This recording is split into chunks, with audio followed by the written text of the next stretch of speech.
111 patients. Alors, le chiffre change toutes les heures presque, mais au moment où je vous parle, 111 patients atteints.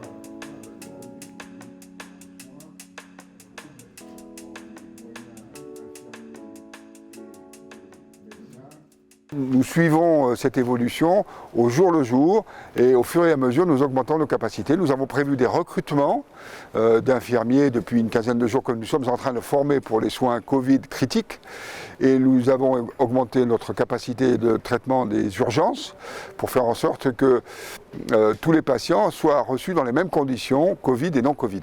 Dans les 15 jours, nous pourrons disposer de 17 lits supplémentaires. Et puis, nous allons ouvrir à Conception, à l'hôpital de la Conception, qui est à côté de la Timone, des lits dédiés pour les patients Covid. D'abord une dizaine, et puis progressivement, nous pouvons monter jusqu'à 25 lits supplémentaires.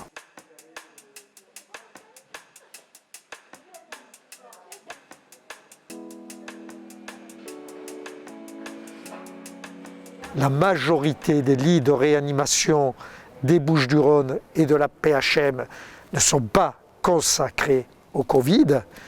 Mais ce qu'il faut savoir, c'est que ces lits de réanimation hors épidémie Covid sont déjà pleins à 95%. Donc il y a des malades qui ont besoin de réanimation et qui ne sont pas Covid positifs. Et ces malades, nous avons comme devoir aussi de les préserver. Et pour les préserver, il faut éviter une entrée trop importante en réanimation de malades qui sont Covid positifs. Il faut comprendre que la totalité de la population a bien entendu le message, mais un incident sur quelques familles ou dans certains événements familiaux, ça peut provoquer effectivement un effet d'accroissement, mais qui, à l'échelle individuelle et faible, pour nous, peut avoir des conséquences importantes. On aimerait éviter de rentrer dans la stratégie tout Covid. Et pour ça, il faut nous aider avec les mesures barrières, avec les masques, et avec...